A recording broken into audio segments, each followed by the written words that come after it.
Here we are. Hello, Connie Schultz. Hi, Katie. Thank you so much for being here. I feel like we have been having this conversation over the last week or so, and now to be able to have it with you face to face and bring all these amazing women out there in on it just feels really good. Thank you for being this. This was actually your idea to do this one, which was well, really because of our phone conversation where it was going, Yeah. and you kept talking about how other women are feeling, and Yeah. it just seemed at some point we ought to take the conversation to a larger venue, right? Exactly. So for any of you out there who are not familiar with Connie Schultz, I'm so honored to get to introduce you to her this evening. So Connie Schultz is a Pulitzer Prize winning journalist, and she's written a lot of amazing books. Her first novel actually came out recently. You have written about being a political wife, shall we say? You've written about so many topics that resonate with women, and we look forward to your presence on social media, as well as your comments week to week, just for guidance through the chaos, I would say, is a fair way of putting it. And you guys, I called Connie last week, basically I was just I reached out to you because I was facing some heat and I wanted some advice. And Connie has been putting herself out there, speaking up for years now. And so I just feel so lucky that you are in my life, and so that I could turn to you. Well, I love you, Katie. You're my friend. Of course, you can always call, so that's a given. And I'm glad you did it. As we were talking earlier, because it's one of the things I would immediately advise anyone who hasn't been doing it. Figure out who your tribe is and reach out to others when you need it. My career would never have happened without the group of women who have supported me for decades. And for those who are newer friends, I don't believe we're ever too old to make new friends. But you did exactly what I would want you to do, which is reach out to people who want you to succeed, right? That's a really important part of this, is to have people in your life who understand why you're doing what you do and want to help you succeed. Yeah. I think that it is true that putting yourself out there, like, there's some risk in that, right? Sure. I mean, It's not like there's a reason why it feels hard, because like there is the risk that there's going to be that pushback. In fact, I think you told me, come on, Katie, that's inevitable, right? Which is true, and an important thing to recognize as you do this. Since Trump tweeted about suburban housewives and this mythical idea he has of these 1950s housewives that are all across America, and using these racist dog whistles that are apparently going to scare us all into supporting him, that has motivated a lot of women in the last few weeks. And Good. Yeah, so we ended up at Red, Wine, and Blue, and with this newly launched Facebook group of like-minded women across the country, Suburban Housewives Against Trump, that have launched. All these women, first starting across Ohio, but then it went way beyond Ohio. We ended up doing this, housewife challenge, where women kind of like dressed up like your typical 1950s, 1960s housewife, but doing it representing our values and making very clear that we would not be supporting this president in November. And it was very empowering. There was a lot of solidarity, but of course, you put yourself out there on the interwebs and things can get misunderstood. And so, there was some attacks from the left, and much more so from the right. We had a whole white nationalists, coming in, and even retweeted by Richard Spencer, who is a known neo-Nazi, one of the organizers of that Charlottesville protest. So, okay, you guys, so that was like some legitimate heat to take, right? And it can be, the self-doubt creeps in. Sure. The self-doubt creeps in. It's real. And so I reached out to you, and I said to you, there is so much of what we're doing and putting ourselves out there and trying to mobilize suburban women everywhere to harness our power and be an influence and do our part and take that responsibility this year. it can be socially risky. That can feel socially risky to do that and put yourself out there. And you said, what did you tell me? You said, yeah, but the risk is so much greater of not doing it, right? Of not acting. You said it much more Right. beautifully than that. No, that's pretty much it. I mean, I would love to have a little more of a conversation of how we define risk. Embarrassment is not the same risk as worrying about the safety of your family, for example, or your personal safety. Um, Anger directed at you for the wrong reasons and hatred on the right, those are not, they can feel risky because we just aren't used to being on the receiving end of them so directly. I started writing my newspaper column. I've been writing it for 18 years now. I started writing it in the fall of 2002, and my first death threats came within the first 6 weeks because I said it was time to retire the Confederate flag. We see how effective that column was. But we had death threats. We had to get the FBI involved. But the thing I learned pretty quickly is I survived that. That actually nothing ever happened. Yeah. I get all kinds of hate mail, always have. I'm attacked on social media and nothing has ever happened. Our address is public. This is not an invitation to try to prove me wrong. What I'm saying is the biggest threat I came to understand for myself was public embarrassment, feeling vulnerable, questioning, did I get it right? If so many people hate me, could I possibly be right? Well, the answer is yes, because the hateful people are the loudest, but they're still the minority. That's the thing we have to remember always. And our culture counts on women being able to be shamed out of their viewpoints. I mean, I cannot tell you how many times, it only gets worse as you get older, right?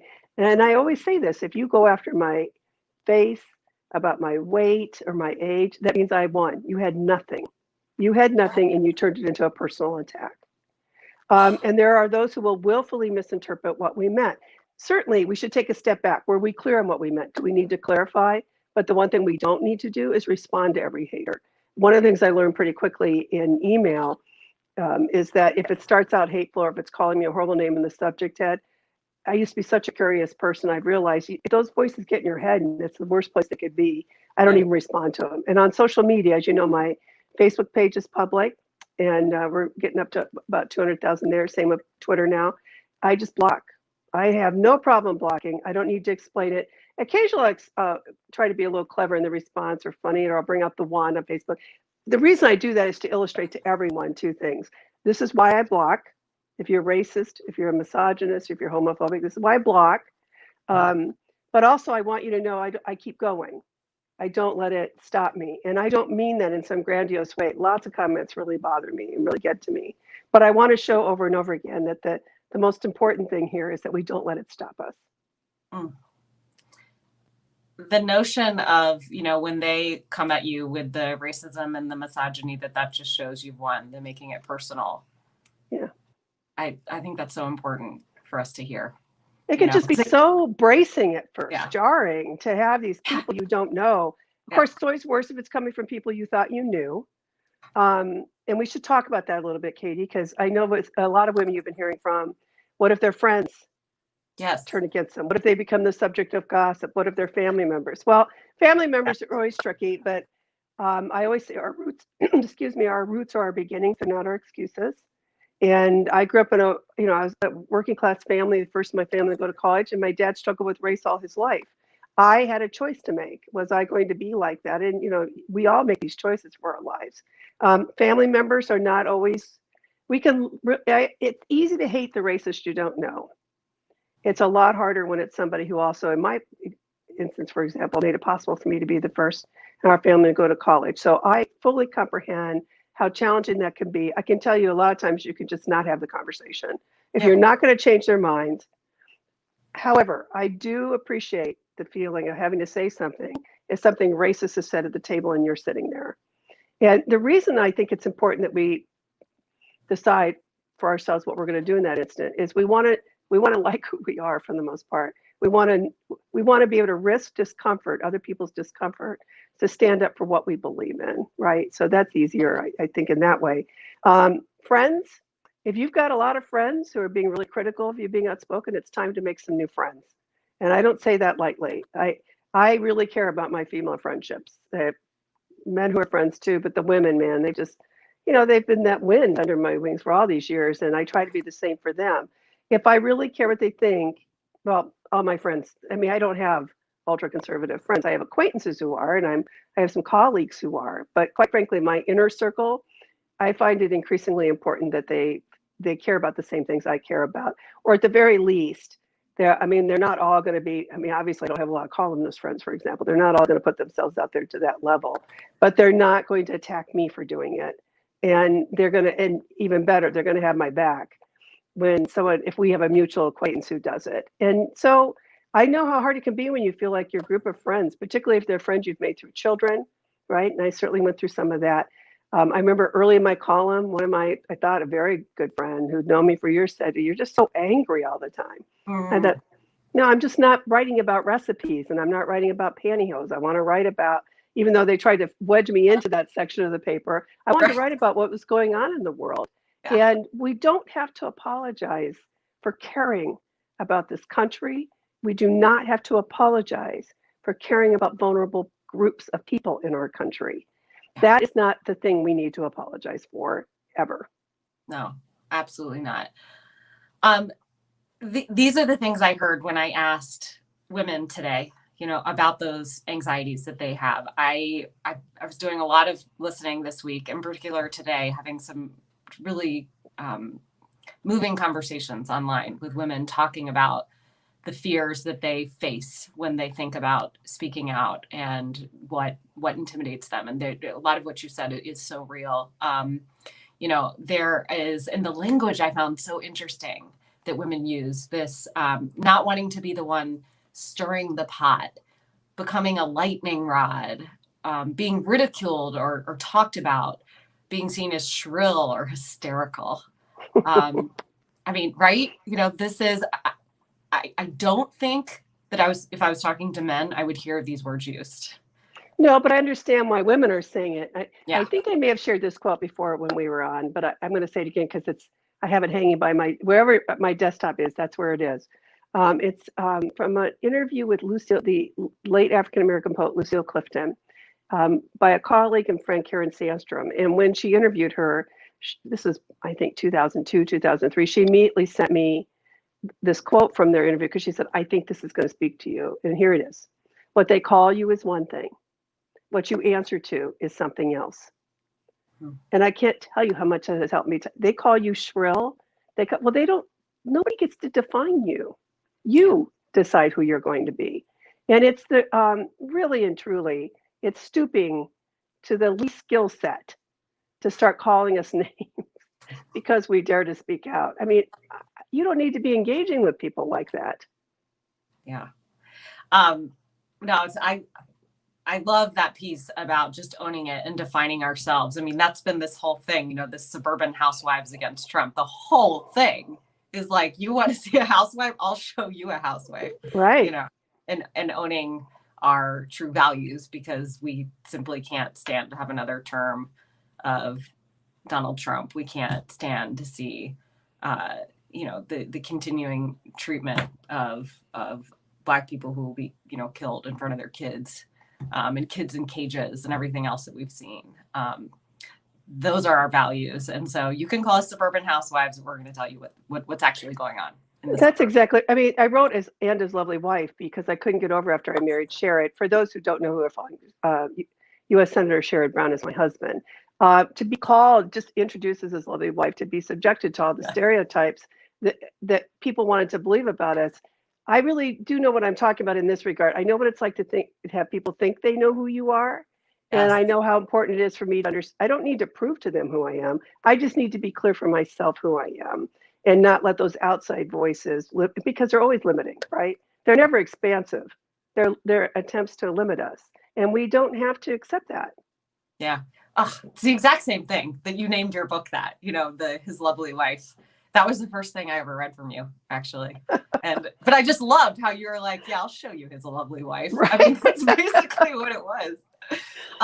Okay, here are the other things that I hear over and over again and heard a lot of today. Women are worried that I won't have, when they put themselves out there, the concern is, I'm worried I haven't done enough research. I don't have all the background. I don't have every fact. I don't have every point. I feel like I'll get stuck. And so I'll just stop trying to make my points, even though in my heart, it's what I want to argue for. Well, So first of all, you don't have to do anybody else's research. If it's a common ploy for people who disagree with you to say, well, what about this and what about that? And they want you to have to refute. They don't care. They just want to keep you occupied. It's they're not trying your to job. make you their secretary. Right. And they I don't mean, care what you're saying anyway. They're just trying to keep you yeah, busy. I very clearly will say there is so much out there. Google is your friend. But here are some facts. You don't have to have all the facts to be certain of the facts you do have. There is so much. I mean, I just finished a column on Melania Trump. Believe me, I know about hate mail. I know what's coming. And one of the things I mentioned was, she talked about how we deserve an honest president. And her husband, as of July, the Washington Post says, tabulated and counted and kept track. He's lied more than 200,000 times. That's a lot of lies out there. We're not expected to refute every single one. I would say pick your battles, pick the things you most care about. Those are things you research and want to know more about. But if you always worry that you don't know enough, I mean, listen, if I waited until I thought I knew everything on a subject, I would never write a column, for example. I right. mean, you can't know everything, but you can know what is true and you can know what matters to you. And that's enough. You don't Yeah. have to keep proving yourself to people who are basically just trying to bait you and also to get you off track often. Yeah. It's so interesting too. I think that women don't recognize the power that they actually have as communicators and influencers. And sometimes this is a hang up. And sometimes I think about how, you know, sometimes policy wonks and maybe, academics who I have so much respect for, but, who know absolutely every historical fact, that behind an issue, they're not always the most effective communicators about No, it. they're not. No, because it's a combination of things. You want to be informative, but you also want to know how to close the distance with people. Mm, And by that, I mean that they feel like you see them and that you're like them, right? And that you're in this with them, and here's what mhm. you're learning, and this is what you would like to share about what you're learning. What we're looking for is not a lecture, we're looking for a conversation. Yeah. And that is a very different style of reaching out to people. Oh, it is. And women are so good at that. You guys, we are so good at that, Oh, so there's no own that. question. Yeah. I mean, look, I could say I have all these women friends because I'm a woman, but mostly it's because I so enjoy their company and I learned so much from them over time. The Yeah. women are so smart. Yeah. Okay, let's go through some of the other concerns. One that is very real, worried about harassment of myself and my family, danger to my family and kids, destruction of property, intimidation tactics. I mean, a lot of women live in areas that are, very conservative, a lot of Trump signs, that kind of thing. And so, they're worried about risking vandalization or really putting their kids in any kind of danger. And I think wonder Yeah. where to draw lines and Well, children are different. If you have concerns about your children, of course, I mean, there is there's no middle ground on your children. Most of the time, our children are not at risk. However, what we're worried about, I mean, vandalism is horrible. When we lived in a different community for 7 years, somebody put a bush sticker over our bumper sticker on our car. Actually, it was the well-behaved women rarely make history and put a bumper sticker about Bush instead, which was so revealing. And I knew it had to be a neighbor. And you can really feel under siege when that happens, except I remember that I've only lived in this community at that point 4 years, 5 years, but I have friends who've known me for decades. I have friends who are on my side, and I could do what Katie did this week. I called friends immediately and wanted to brainstorm how to deal with this. I have found in my own experience, I feel less afraid as soon as I understand I'm not alone. yes. And look, I'm married to a US Senator. We get threats all the time, and we never talk about our security issues, but they're always there, right? And we live in the city of Cleveland. So I don't want to make it sound like you never have reason to be concerned.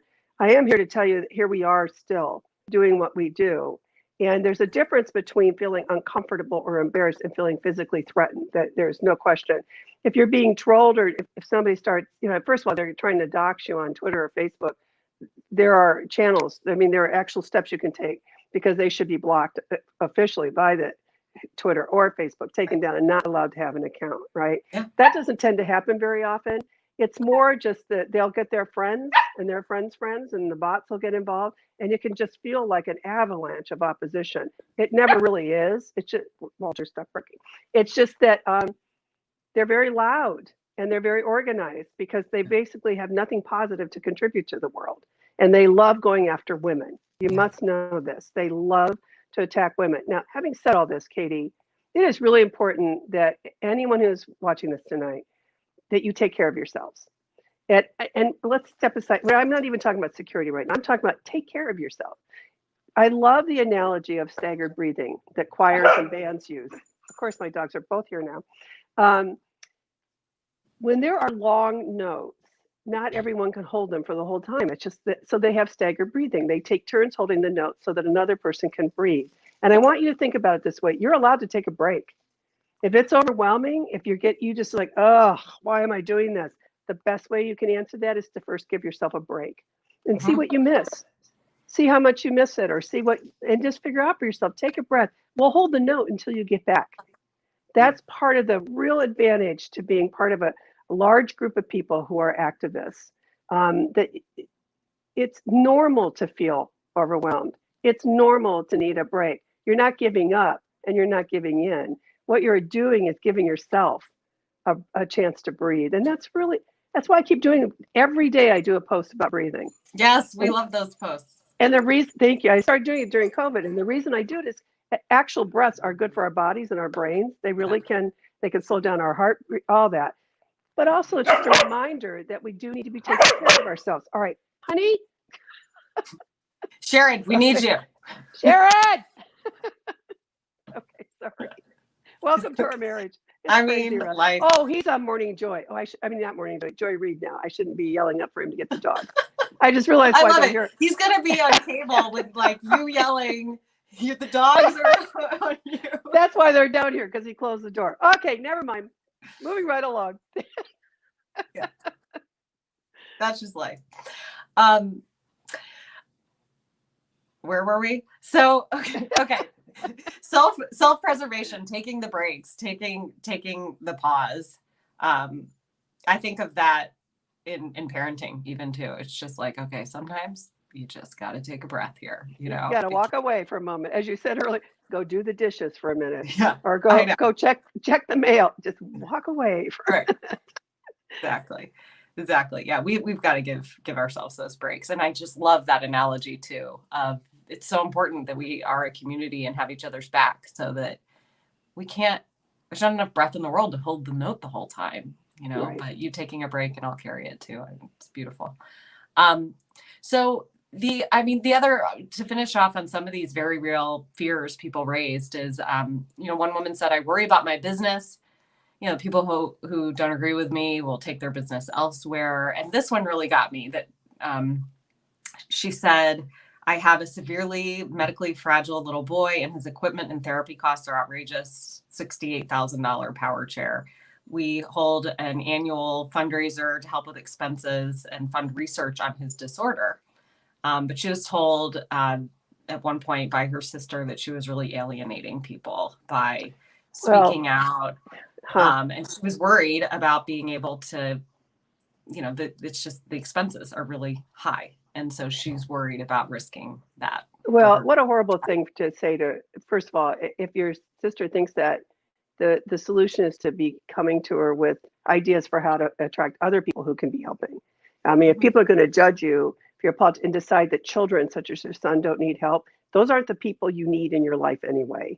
And for example, I'm just thinking of all the women involved in this group who are watching tonight. How many of us, right, immediately if we knew that somebody needed financial help, it doesn't have to take much in individual giving when you have a large group of people to make a difference. There are good people out there always. There are people willing to help. What it requires is real honesty sometimes. I came out against Trump and this is what's happening and I need your help. Yeah. And I'm just moved over and over again by how people will step up when that happens. Yeah. And it is just connecting about real life and about our values. I mean, to me, it goes back to this concern. I hear all the time, like, well, I just don't want to be viewed as like that political, and what have you said, like, about the things that people perceive or as partisan? Yeah. Do you stop well, first of all, if you stop for the traffic lights, if you pay your taxes, if you renew your politics is already a part of your life because every single thing that we do, virtually everything, is affected by politics. So there's that, first of all, right? And then what were you saying that we were talking about earlier? Well, I just think sometimes the feedback we get is being pigeonholed, and people don't like the idea of being seen as the one who's, why are you trying to make it be about politics? Why are you trying to make it be? Oh, well, yes. And right. And what I often have said to people, depending on the context, I'm sorry that you think workers' rights is a partisan issue. I'm sorry that you think women's reproductive rights is a partisan issue, that children being held in cages and separated from their parents, ripped out of their arms at the border is a partisan issue. To me, these are all issues about caring about our fellow human beings. And I reject your definition of it. Yeah. Right? I mean, here's my question for everyone watching it. And I understand some may be around my age, but I suspect most are younger than I am. I'm 63 years old now. And so I'm speaking with hindsight on this. You will never regret doing the right thing and feeling that it was really hard in the time of it. You get to reach an age where you realize it was the only way to do it because you can live with yourself and you have the right story for your children. And now for us, or your nieces and your nephews, and now Sharon and I talk often, we have 7 grandchildren. What will our answer be? And I hate when people just throw it around and it's a cliche. This is something we talk about fairly often. We want to have the right answer for our kids always. We never want them to doubt where we are, and that we don't want them to be embarrassed that we didn't do enough or ashamed. And we want our grandchildren, all of whom are so young yet, we want to be, if we are lucky enough to be alive as they get older, we want to be able to tell them exactly what we tried to do, exactly how much we cared. Yeah. Because it's not just about us, right? First of all, we got to carry as we climb. I talk about that a lot, as you know. We got to help one another. That's how we carry as we climb. And also, if we're talking about our legacy, we can't change it. We'll have, I think about this so often with a lot of the Republican elected officials who are all in with Trump. This is their history and they will not be able to rewrite it. And it is only going to look worse with time. So when you feel down, when you start to get nervous, when people are telling you, why do you have to make why? I also will remind you what my mom said. And my mom died at 62. She's been gone for almost 21 years now. And I was in my early 40s and I was in the car with her taking her to one of her last appointments. And I said, Mom, I'm so sorry. I've always expressed my opinions. I've always had to spout up. I know I've created, and you've always worried. And she grabbed my hand and she said, honey, you're who I wanted to be. And that has so driven my work ever since. I don't want to first of all, I thought my mom was a wonderful woman. She did a lot in her life. But I realized in that moment, there were so many times when she wished she had spoken out. You don't want to feel that way at the end of your life, right? At any age, you don't. And you certainly, so is it uneasy now? Yes. Is it uncomfortable now? Yes. I have relatives who want to strangle me. I just need to know that I'm doing all that I can in this time, in this moment, because I won't get a second chance. Yeah. Yes. Yes. So Connie, how do you know, conquering these fears, I think understanding this notion of not having regrets, there can be so much coming at us. How do you know when to ignore and when to engage? Like you said, I think that, these trolls that come into your Facebook feed, or I remember you told me once, when you were writing as a local columnist, never to read the comment sections, Right. No, right. These faceless, anonymous, Yeah. But when do you know? What are some questions that you ask yourself in terms of when do I want to actually say something here? Well, if it's online, it's pretty easy to look and see how many followers they have, for one thing. If they don't have a lot of followers, they're trolling. They're trying to get you in. The more followers you have, like you and I've talked, Katie, I got to be careful. I don't want to ever look like I'm punching down, right? Mm-hmm. That if someone with not many followers is going after me, I don't want to make an example of them because that will make me look like a bully no matter what. If they're Rich Spencer, I strongly advise never retweeting. Do a screenshot. If you want to address it, don't give them more traffic. that's one of the things you want to be careful about. If a comments thread is not one you're normally in, but you're seeing it getting really ugly, walk away. As much as you want to tell everybody to be, just walk away. There is nothing to be accomplished from that, right?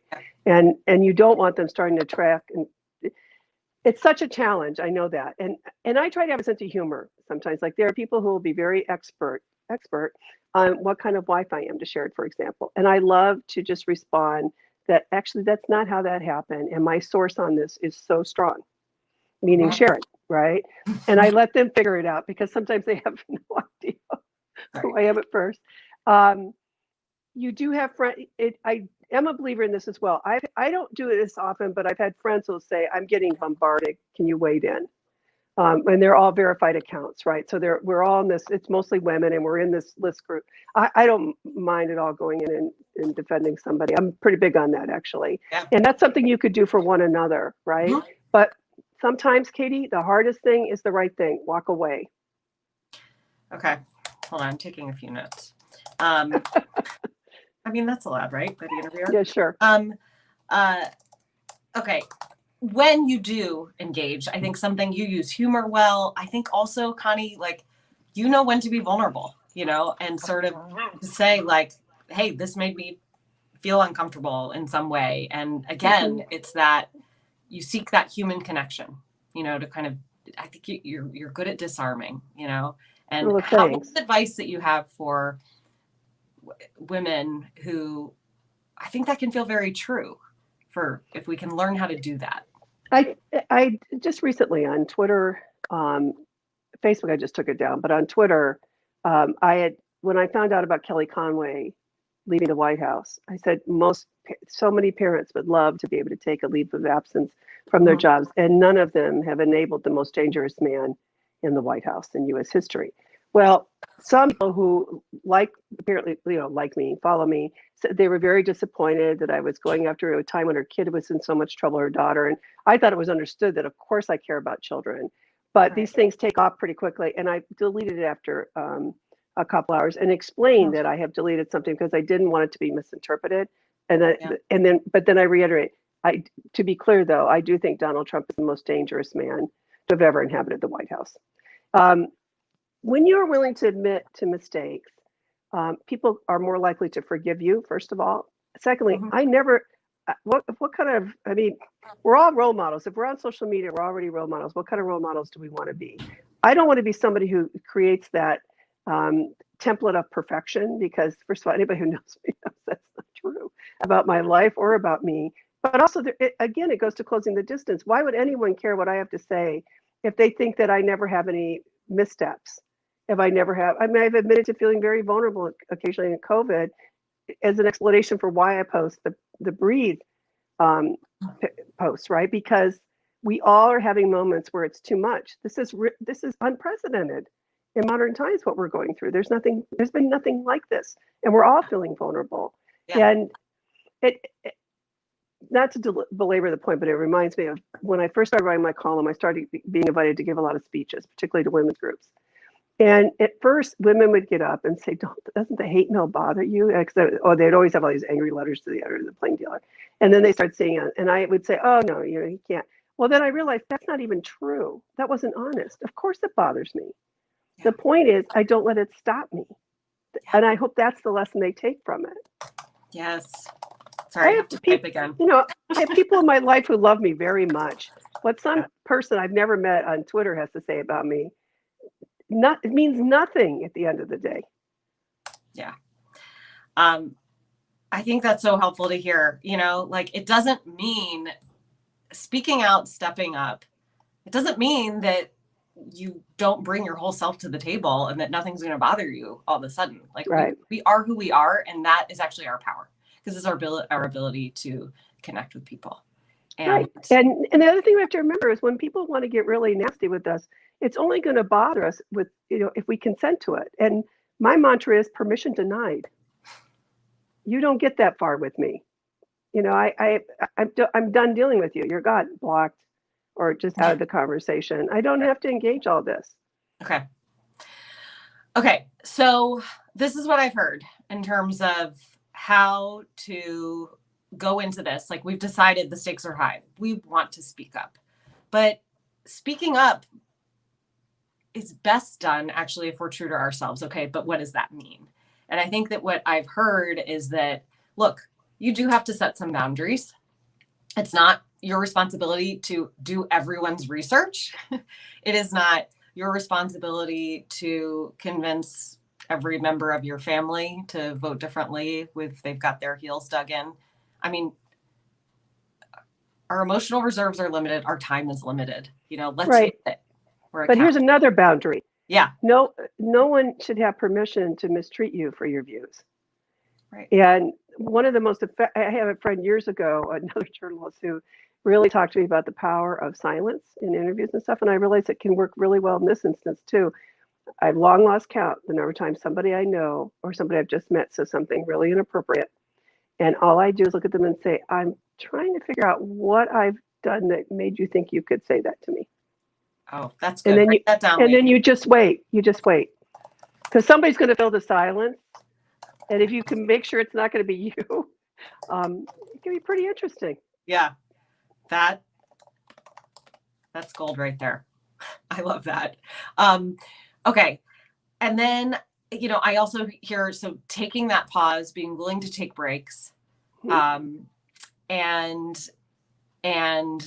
also recognizing that you always talk about closing the distance. And I think that there's so much power in that, and recognizing that speaking out doesn't have to mean that you are, in fact, I don't think it closes the distance if you come out with some partisan slogan or, we are so good at this. Let's create relationships. Let's find common cause, common connection, as women, as moms, as, people living in the same neighborhood. And it's going to be a more successful way of engaging, and it's going to make it a whole lot harder for people to turn you off. I also want to say this to everyone who's watching tonight. You have far greater influence in your communities and in your orbits than someone like me will ever have. I write a nationally syndicated columnist. Sharon and I, we give speeches and stuff, but you have an influence with the people who already know you. Yeah. And that's where we're going to make a difference in this election, quite frankly. I really do believe Donald Trump will be defeated, but he needs to be defeated in a landslide. And that's where you come in. And it's not a flaw to not want to be aggressive with people you care about or people you know. That's not a flaw. There are different ways to make the point, right? And if you hear somebody say something that you know isn't true, you could simply say, you know what, I understand that that's out there, but that isn't true. And here's how I know that, right? And everything doesn't have to be an assault, and everything doesn't have to be an argument. And that's where you come in, every one of you. You've got these relationships in your lives. You got people who need to hear it, and you can deliver it in a way that's going to be heard. I could never, ever chip away at that. I'm so glad you said that, because that is just the key to what we are trying to pull off here, is women speaking up in the context of their own networks, their relationships. We talk all the time about your smartphone is your superpower, you are connected, people, you have these relationships, people trust you, they listen to you, they know you have good judgment. And so communicate in a way that closes the distance and help them out, bring them along. Ultimately, you're doing them a good, and let's do this together. And when there are times when you need to take a breath, get that break, know too that there is a whole gang of women that has your back, and you have a place to turn. And, if you have a question or a tough nut to crack, something to figure out, or just needing, if you need some compliments, just come back around and get that support. And I think sometimes women can be hard on each other, and I would say always women are hard on themselves. It's the exceptional woman. It's the exception in my experience. We're just very hard on ourselves. No question. And even hard on each other, though. We need to not do that. Well, I see so much as I said, my career would never have happened without the women in my life. And while we'll always know some women, right, I understand that. I mean, Sarah Palin, let's start there.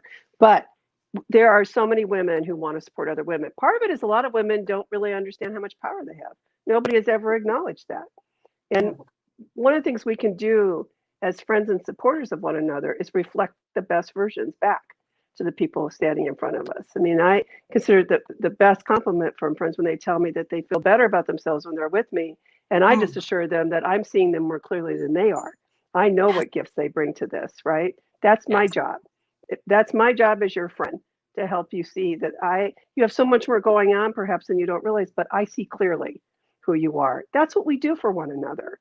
And I've got friends who've been doing that for me for decades, as I've said. And what an honor to be involved in women's lives in that way, and to be supportive of one another, and all the stories we've been able to tell.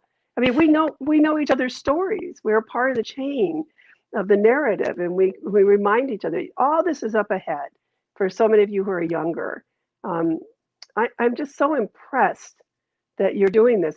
This was not this easy when I was younger. We certainly didn't have social media. We didn't have that many Katie Paris's around. That's one of the reasons I feel it's so important that my generation carries we climb now. We don't need to step aside, but we certainly need to make room, because there are so many young women who are ready to lead. Yeah. I am seeing that out there. And I think that this key ingredient of that gang of women that you have behind you, the place to go back to refuel, to get that support. To me, it seems like the women who are putting themselves out there and just doing it every single time they say, I've got these women who are supporting me. And so what I want to say is, like, women, let's hear this and let's be that for each other. And if we do that, that key ingredient will be there, and we can know our power, we can know our influence, and, maybe just help be a part of the solution. You've given me an idea for a thread on my own wall that I'll probably do in the next couple of days. They don't have to name last names, but name somebody who's always been there for you, or name somebody who helps you stay strong. I mean, the story, and tell me a story about that person. It'll be an incredible thread of stories, and I guarantee you it'll be mostly women, because that's how these things work. Oh, 100%. Yeah, we should do that. Dogs. Okay. All right, Connie. So this is the perfect time I'm handing off this conversation actually to some women who we've become involved with, who are a part of Red, White, and Blue, newly or for a while now, but all who have decided, you know what, I am going to step out.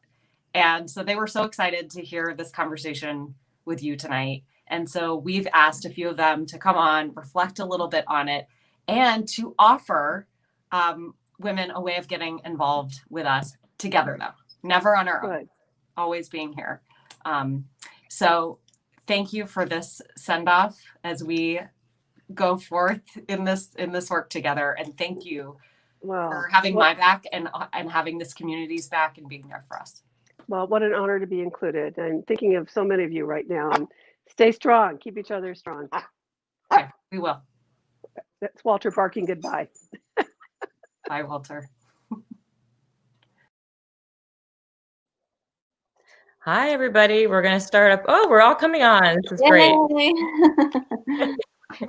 Hello, everybody. I hope you guys are, I know we're not Connie, so it's maybe not as exciting, but we hope you'll stay on. We're giving you information about Red, Wine, and Blue and how to get involved. So it's down there at the bottom of the screen. We do have an app that we use to communicate, because we want to be a tribe. We want to be communicating with each other. We want to have your back. So I kind of jumped onto that just because it was at the bottom of the screen. But I wanted to show you guys, I have a notepad full of notes of things Connie said. I do too. Hey, mine filled with reasons why we should be best friends with Connie, though. There you go. Amazing. I know, but the first thing she said when she got on, and I just was like pumping my fist, going, "Yes!" Is what she said.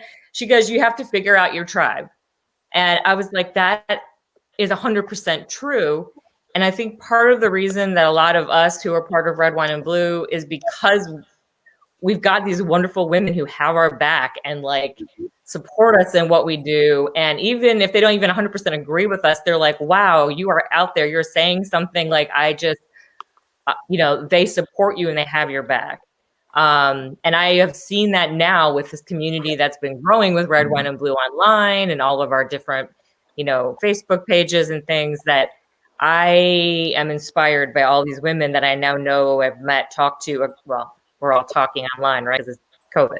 But across the state of Ohio, it's just been amazing. So we want to talk a little bit more, but I just want to emphasize again that I really hope Connie has inspired you guys. We want everyone to get involved because we are all so needed. I mean, we have 67 days, people. We need to come together and work together, and all of us have to give it our all. Just like Connie said, that's the other quote I wrote down, is that you will never regret doing the right thing, even if it's hard. So we're going to talk a little more, but we do want you to get involved with us. And like we said, the best way is we have an app. It's called Outvote. We had the code on the bottom. It's uncork 862675. You can get on that app and join us. And that way you can keep communicating with us and get involved with what we're doing. And we really, really would like every woman watching tonight to do that, because we are a force together. But I know all of us here have come into activism or talking and using our voices in different ways. So we'll just kind of start. What did you guys think first of Connie? What inspired you? And I love that. Let's just start. We'll just start with that. What inspired you? What did you just love? And I know you can't say the whole thing, because I know you want to say the whole thing, but I'll start if that's okay. Yeah. Okay. So one of the things that she talked about was her mom, and how her mom said that she was who she wanted to be. And I thought about what got me involved, because I've been involved a little bit longer than you guys have. In fact, over 20 years now, which is amazing to think about. But my mom passed away at 38. And so I, too, am the person that she probably wanted to be, because she had, a lot of aspirations and a lot of things that she wanted to be able to do, and her life was cut short. So that really, really spoke to me. I did that for her, and I also did it as an example to my kids, because I have daughters. Yeah, I think one of the reasons that my husband and I try to stay involved is because of our kids. Like, we want them. I think so much of the community, obviously, it comes from the young people. Like, they need that influence. So for us, it's kind of about the kids and making sure that we're setting an example for them. That's why I wanted to be involved, and why we try to stay involved in things. I agree. Like Connie said that, she kind of alluded to the fact, it's a little cliche, we all say it now, but we do want our children to remember that we were actively working against, the things that are going on in our world today in order to create a better country for everybody that lives in it. I want my kids to have specific memories of what I'm doing right now, because it's important to me. I know the work that we're doing is important, and I want them to be proud of me also. Yeah, I love that. So Yeah. do you want to talk about what she was talking about, friends and stuff? I think that's so relevant, especially with the housewives group. I know a lot of the women have posted about that, like how we're dealing with friends and pressure from outside people. Yeah. Sure. Yeah. So I know one of the things that that she brought up was like, is it difficult to be close with someone who doesn't share your views? And I was kind of wondering what you guys think about that. Like, I don't feel like in my life it's been a huge issue for me, but I know a lot of people it has. And that's one of the things that keeps popping up on the Suburban Housewives Against Trump page, is how are we dealing with, our relatives or our best friend or whatever it is. So what about you guys? How have you guys felt about that? Haven't you guys had? I mean, for the most part, I have some more conservative friends, but I think I don't attack, I mean, I try to talk from my personal experiences and why I personally care about things. And I do think that makes an impact, because if I'm just talking about a political party or why Trump is an awful person, that can be very hard to have like a serious conversation about if someone doesn't agree with you. But when I can talk about why I care about an issue because it affects my family, or it affects a good friend of mine, or somebody I care about, and when you make those personal stories, it's very hard for somebody to kind of, I don't want to say attack, that's the wrong word, but like go after you for that, because you're speaking from the heart. Right. And it's not just like about a policy or an issue. It's really about you. I think it also comes in degrees. There are some folks who have their heels dug in the sand, and there's not going to be a whole lot you can do to persuade them or, even really, change their minds. And a lot of times you can't even really talk to them. And some of those folks I've actually had to let go. The folks that are, I think, easier are ones who, are not so dug in and can just listen. The bottom line is that we all need to be able to listen to one another. And when we are not able to do that, when there's communication can't go both ways, that's kind of that is where the problem gets created. And you have to decide ahead of time, what is most important to you. For me, this election is a life or death election to me and people who look like me. And so, I can't compromise on some things, so I have had to actually let some friendships go. Because number one, I couldn't believe they thought the things that they thought. And it was hard, but, our lives depend on this. Yeah. Yeah. What about you, Amy? I would say that that's like, like Julie Collins said, it's like I have friends on the spectrum, and some, you've just had to forego the friendship. You're just too far apart and there's not much left of it. Most of my friends, I have several conservative friends, because of the area that I live in, that I've known for years. And we just kind of avoided politics, prior to 2016. But what has helped me to speak up and to find my voice, even if it's nervous, is, I have a lot of friends who I'll have to remember when I'm talking to these people how badly they can be hurt, much more so than me because of their situation. Maybe they're a family that has immigrated to the United States or whatever. But I have so many other friends who staying quiet is too detrimental to them, and I have to use my voice not just for me and my family, but for my close friends who I love very much. I have people in my life that I love very much that are being hurt by these policies, and that gives me real courage in the moment to speak up and say some truth to people that maybe don't want to hear it. Yeah, that's amazing. I think it's an interesting point because obviously it's a little harder when it's your family, because family's family, and that makes it a little bit a different level of difficulty. But I know a lot of the women who were commenting today on some of the Red, Wine, and Blue posts were talking about being worried about, losing friendships, like Julie just mentioned. And I have to say, though, that when I started kind of being more vocal about issues that I cared about, I found, number one, that people would whisper to me on the side, like, "Oh, I'm so glad you said that," or "I agree with you," but they were too scared. But number two, it was kind of like a way to figure out who are the people in my life that I actually align with my values and my morals and my thoughts.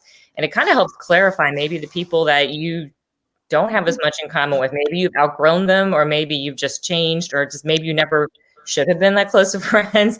But it's also brought me all of these new friendships. Amy, obviously, I didn't know Amy before 2016. And because she and I both started being active and using our voices and joining groups together, I now have this whole amazing circle of friends that I didn't even know 4 years ago. Tons of new friends we have.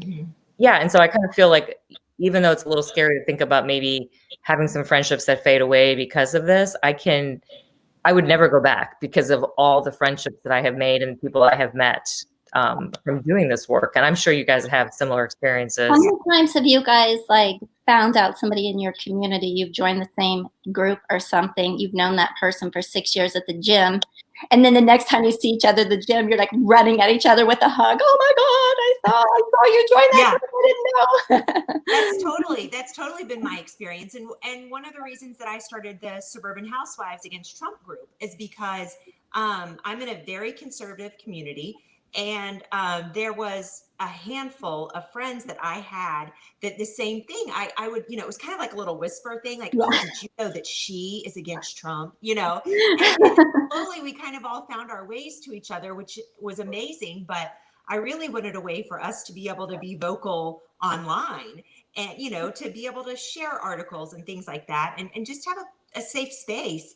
And it's been great. It really is kind of fun. And I think one of the things that she said that I thought was really good is, Connie said, she's less afraid as soon as she knows she's not alone. So it's a lot when you have that solidarity in the numbers and that support system. It just feels so much better. You feel so much stronger with that wind at your back, I think. Yeah, I will say that's the one thing I've definitely learned from, speaking out about issues or being more, I don't want to say politically active, but or whatever the terminology you want to use, is that it is empowering, because there's so much chaos and craziness going on.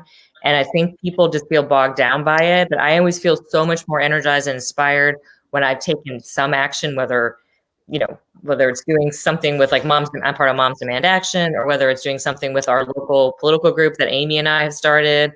Or, I mean, obviously working with Red, White, and Blue, like I've been doing for a while now. I mean, it's, like I said, just meeting all the women across our state who feel just like I do, and knowing like you're not alone, and then taking action. And even when you don't get the result you necessarily want, the fact that you did something just makes it feel a little less chaotic, a little bit better. And I'm sure you guys have all met other women and done similar things with. Julie, you've been doing this for a lot longer than than we have, so I'm sure things have changed over the course of the time that you've been. Oh yeah, we had dial-up internet in 2000. There was no Facebook. There was no social media.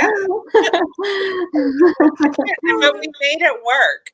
And, we women have a sisterhood. We have bonds, because we have so much in common with, being, everybody's, well, I'm not a housewife, I work outside the home, or I'm not a housewife.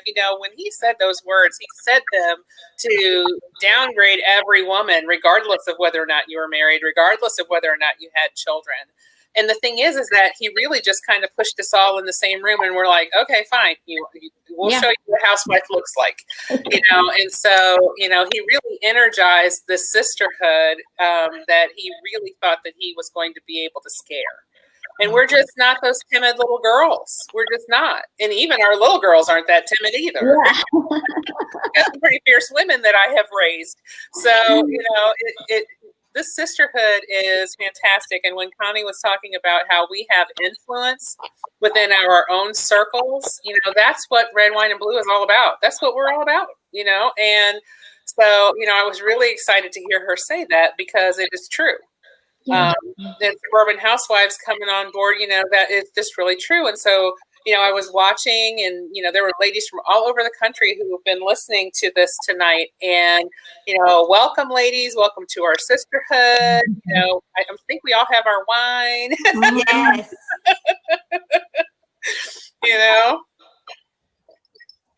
It's really so very important, to, jump in here and jump in the fray, and don't be afraid. We got your back.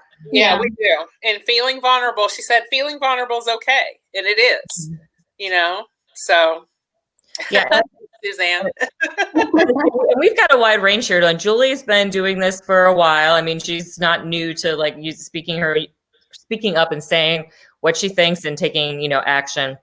Amy did a little more than me, but Amy and I are a little bit newer. We were kind of like post 2016 that we kind of were like having to do something. Lonnie, I know, I don't know exactly what you've been doing before that, but Lonnie literally just started the Suburban Housewives against Trump, 2 weeks ago? Yeah, I think so.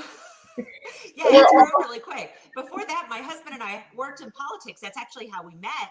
But then we kind of took a little bit of a break. And we're kind of one of those families where, because of his job, it's hard to be too overly involved. So I get where some people are coming from, where they're a little bit nervous to take that risk. Even I was a little bit nervous to start the group, because just knowing how it could possibly affect his job and the people that he works with. But ultimately, it's like, I can't remember which one of you said it, but it's too important not to take that risk at this point. And I think that we're on the right side of history. So I think it's important right now to take that risk and make that leap.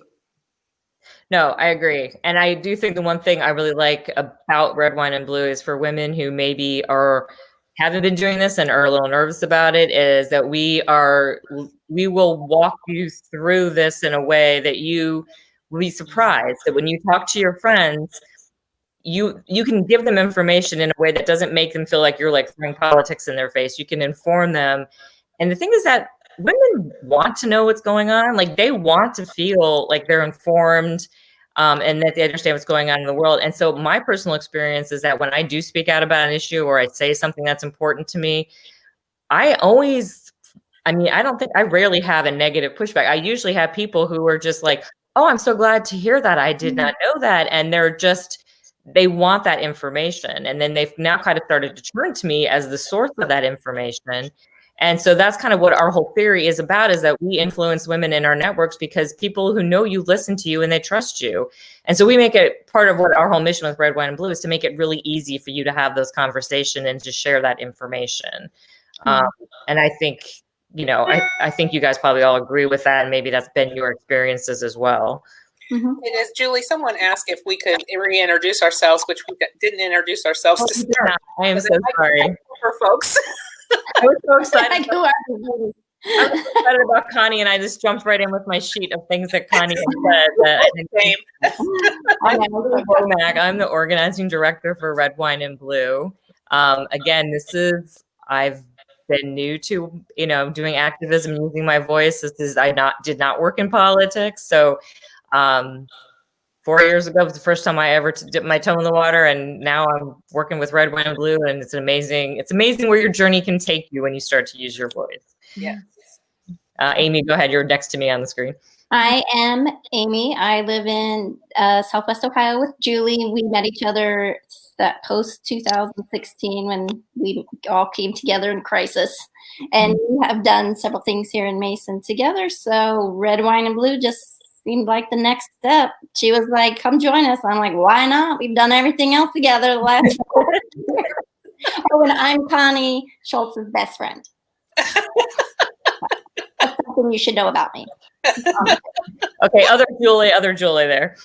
I'm Julie Collins. I live in the Central Ohio area, and I'm an organizer for Red, Wine, and Blue. And I have been in this political world for about 20 years now.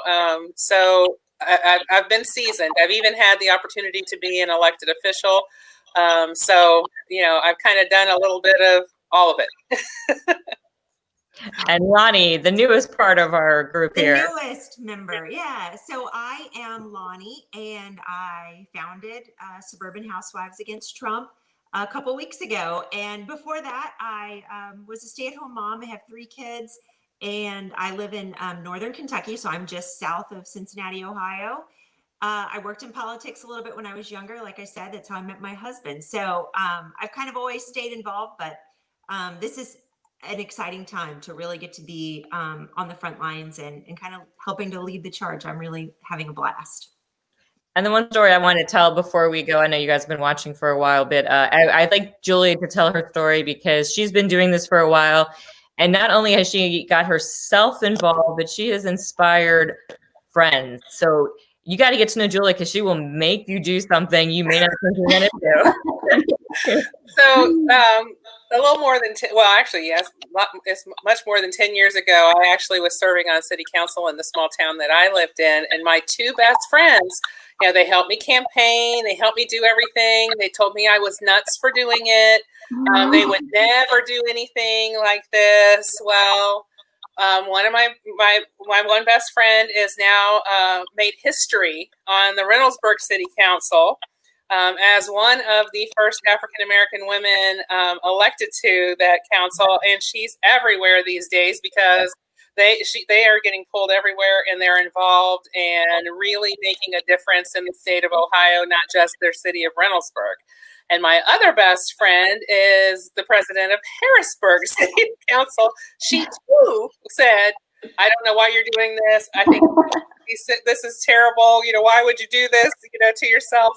And now she has been an elected official down there for a couple of years as well. So both of my best friends are now elected and I'm not, but I'm still out here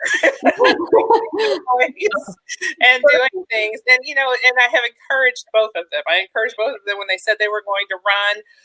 Do you think that's crazy? No, I think you should go ahead and do it. And yeah, if you are in my circle and something needs to be done, I'm going to suggest that you do it. So, so as the inspiration, if you would love to get involved with us and have Julie force you to run for office someday, then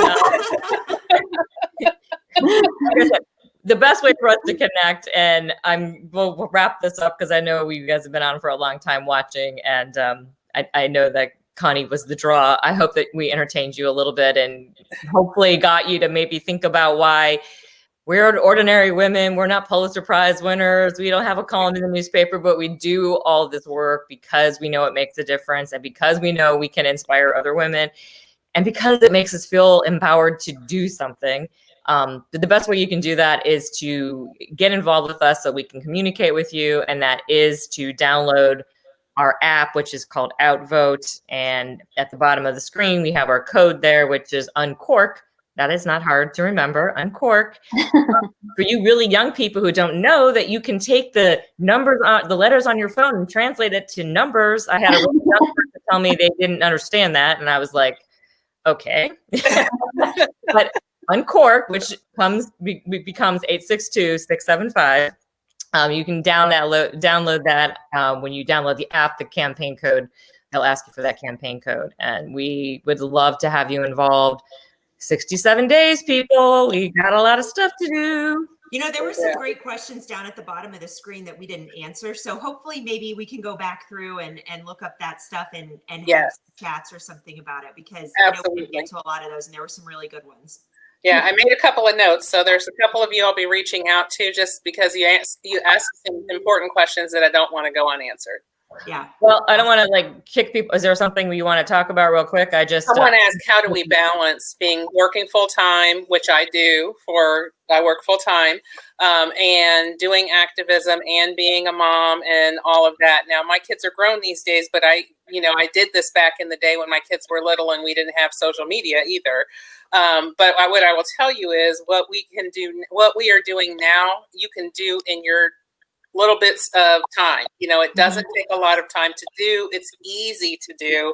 You can, you're sending a text message here or posting on social media there, so those kinds of things can be done. And the times that you have maybe a minute or two of downtime, or you're sitting there watching practice for your child's, sport or ballet, or, I don't know what is. Some things are going on now. Some things are not, depending on what state you live in.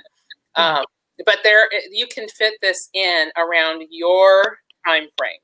It doesn't have to be done in a certain time of day. So that would be the answer that I wanted to. That was a burning question that I really wanted to answer.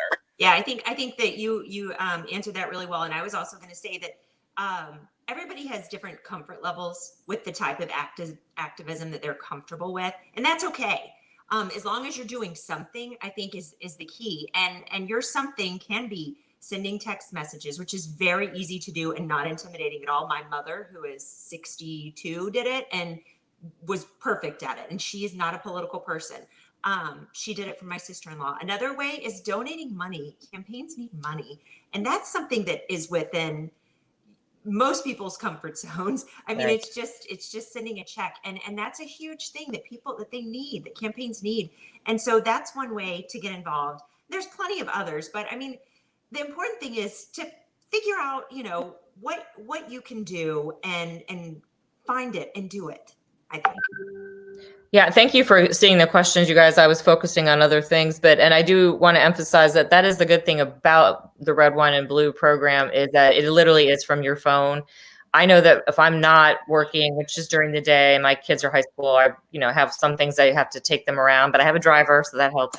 So, but it's really on your phone. And if I'm not working, I'm pretty much on the phone, skimming, going through social media, or I'm talking to my friends in text chains. So I'm already doing stuff on my phone. So I liked our program because it pretty much fits into your life and it takes very little time and it makes a really big impact because you can reach so many people so quickly now because it's all social media and using texting. So I think this is a really easy way to fit it into your life. And obviously, hate to say it, COVID is actually, because everything's virtual, there's no driving to meetings or anything now, right? We're all on Zoom. So that also makes it a little easier to fit into your day, but you just do what you can do, what fits in your schedule. Your best is the greatest. That's fine. Whatever you can fit in your schedule is what works for you. And again, I think whether it's a lot or a little, it does make you feel very empowered to take some kind of action. So we hope you will download Outvote and we would, love to be able to meet up with you on there and talk online further. Yeah. Okay. All right. Well, All right, ladies. hope you guys have a great rest of your evening. I'm actually supposed to go Zoom with some other friends. So, see more online stuff, gathering with my friends. So, There you go. you all have a good evening and Yes. Cheers. Good night. Cheers, ladies. 57 days. Yes.